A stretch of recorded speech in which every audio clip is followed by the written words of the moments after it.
পেজটা যেদিন খুলি ওই দিন মাথায় ছিল হচ্ছে আমি একটা নতুন একটা উদ্যোগ নিব, যেটা হচ্ছে বাংলাদেশে এখন পর্যন্ত কেউ শুরু করে নাই। এক পিস মাছ মাংস হোম ডেলিভারি বাজার নামটা এই কারণে দেই, কারণ এখানে শিক্ষার্থীরা হচ্ছে এক পিস মাছ মাংস পাবে, এর সাথে সাথে হচ্ছে এটা হোম ডেলিভারি দেওয়া হবে। এই কারণে এর নামটা হয়েছে এক পিস মাছ মাংস হোম ডেলিভারি বাজার।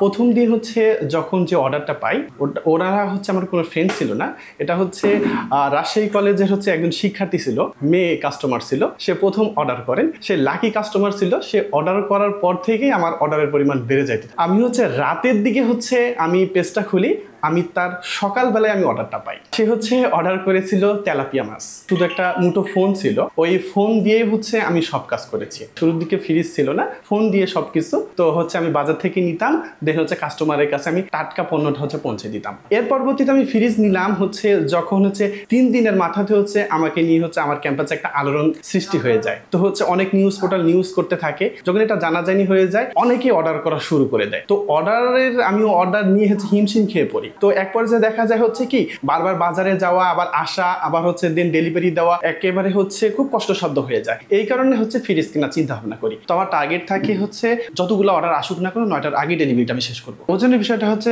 শুরুর দিকে হচ্ছে আমার মাপার কোনো যন্ত্র ছিল না, পরে হচ্ছে আমি একটা হচ্ছে ওয়েট মেশিন কিনি। তো ওখানে হচ্ছে আমি যখন হচ্ছে সেল দিই ওয়েটটা হচ্ছে উল্লেখ করে দিই। তো শুরুর দিকে ভাইয়া হচ্ছে আমার ফ্রেন্ডরা অনেক হাসাহাসি করছিল হচ্ছে এক পিস মাছ মাংস করে বিক্রি করবি, এটা কিরকম হচ্ছে, অনেকে ঠাট্টা করছে। আমি শুরুর দিকে যখন ম্যাচে ছিলাম, ম্যাচেরা হচ্ছে সবাই বড় ভাইরা ঠাট্টা করতো, তো কিন্তু একটা বড় ভাই ছিল সবসময় হচ্ছে উৎসাহ দিত, বলতে হচ্ছে সাগর যত ছোট কাজে হোক না কেন হচ্ছে এটা একটা পর্যায়ে হচ্ছে ভালো কিছু হবে, তুই হচ্ছে লেগে থাক। আমি যে ক্যাম্পাসে পড়াশোনা করি এই জিনিসটা শুরুর দিকে ওরা জানতো না। তো শুরুর দিকে ওরা হচ্ছে অ্যাজ ইউজুয়াল যার সাথে যে এরকম ব্যবহার করে ওইরকম করতো। যখন জানতে পারলো হচ্ছে আমাদের ক্যাম্পাসের এক ছোট ভাই এই উদ্যোগটা নিচ্ছে, তখন তারা এই বিষয়টা ভালোভাবে নিচ্ছে। একটা আপু ছিল, সে হচ্ছে বারবার হচ্ছে ফেসবুকে আমাকে নক দিচ্ছিল, ভাই এরকম আমি গরিব মানুষ, আমাকে যদি হচ্ছে গরুর কলিজা দিতেন, যেহেতু আপনারা এক পিস করে গরুর কলিজা দেন, তো হচ্ছে কিছু গরুর কলিজা দিতেন। তখন হচ্ছে আমি ওনার কথা শুনে ব্যতীত হই, কারণ আমিও তো হচ্ছে কষ্ট করে কাজটা করতেছি। তখন আপুকে বুঝাই, আপু আমি একটা স্টুডেন্ট মানুষ, তো একবারে তো ফ্রি দেওয়া যায় না, আপনি যদি কিছু কনসিডার করতেন আমি কিছু কনসিডার করতাম।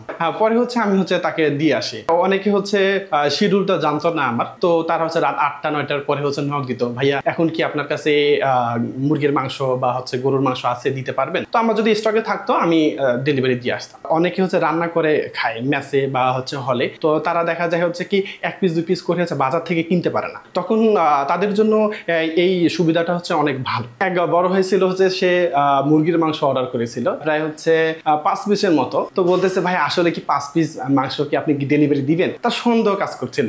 জি ভাই হ্যাঁ 5 পিস মাংস ডেলিভারি দেই, আপনি আমাকে 45 মিনিট সময় দেন, আমি আপনার লোকেশনে দিয়ে আসছি। 45 মিনিটের মধ্যেই হচ্ছে আমি তার লোকেশনে গেছি এবং দেন ফোন দেই যখন, তিনি অবাক হয়ে যান, আপনি কি সত্যি আসছেন? যখন উনি আসেন, আসার পরে বলে ভাই খুব ভালো লাগলো আপনার উদ্যোগটা, 5 পিস মাংস অর্ডার করে আমি মুহূর্তের মধ্যে পেয়ে গেলাম। তো উনি অনেক খুশি হয়েছিলেন আর কি সেদিন। মাঝখানে হচ্ছে আমি প্যাকেজ সিস্টেম চালু করি, 10 পিস হচ্ছে গরুর মাংস, তার সাথে হচ্ছে 11 টুকরা হচ্ছে আলু। একটা পর্যায়ে হচ্ছে আমার যে প্রথম পেজটা ছিল সেটা হচ্ছে হ্যাক হয়ে যায়। দেন একজন হ্যাকার হচ্ছে আমার সাথে প্রতারণা করে, সে হচ্ছে আমার কাছে 2,500 টাকা নেয়, দেন হচ্ছে আমাকে ব্লক দিয়ে দেয়। তো ওখানে একটা ধাক্কা খাই। দেন হচ্ছে আমি এক বড় ভাইয়ের পরামর্শ নেই, সে বলতেছে তোমার যেহেতু রিয়েল কাস্টমার আছে, তুমি হচ্ছে একটা নতুন করে পেজ ক্রিয়েট করো, আর আমাদের রাজশাহী বিশ্ববিদ্যালয় হচ্ছে পরিবার গ্রুপে পোস্ট দাও, তোমার পেজটা হ্যাক হয়ে গেছে, তোমার এটা নতুন পেজ, তাহলে তোমার হচ্ছে কাস্টমার গুলো ইন হবে। তো দেন হচ্ছে আমি এই কাজটা শুরু করি, তখন হচ্ছে তারা হচ্ছে অর্ডার করতে থাকে। যেহেতু হচ্ছে রাজশাহী সিটিতেই শুধু আমি হচ্ছে কাভার দেওয়ার চেষ্টা করি, দেখা যায় ম্যাক্সিমাম হচ্ছে ঢাকার অর্ডার বেশি আসে, চট্টগ্রাম বরিশাল নোয়াখালী এই দিক থেকে অর্ডারগুলো বেশি আসে। তো আমার চিন্তা ভাবনা আছে আমি ইন ফিউচারে যখন আমি রাজশাহী থেকে হচ্ছে অন্য জায়গায় শিফট হব, তখন হচ্ছে আমি বিভিন্ন জায়গায় এটার হচ্ছে শাখা খোলার চেষ্টা করব। চিন্তা করছিলাম যে অল্প মানে এত সাশ্রয় দামে জিনিস পাচ্ছি, তো সেখান থেকে কিছু অর্ডার করা যাক, এবং খুব ভালো, আমরা যেহেতু স্টুডেন্ট মানুষ খুব ভালো সার্ভিস পাচ্ছি, ওই জন্য ভাইয়ার কাছ থেকে না সবকিছু অর্ডার দেওয়া হয়। যে বেশি দেওয়া হয় হচ্ছে মাংসটা অর্ডার দেওয়া হয়, কারণ অনেক ফ্রেশ কোয়ালিটি মাংস পেয়ে থাকি। এটা বাজারে গেলে দিত না, এটা জয় টাকায় পাচ্ছি, হয়তো টাকায় আসলে আমাদের সাশ্রয় হচ্ছে।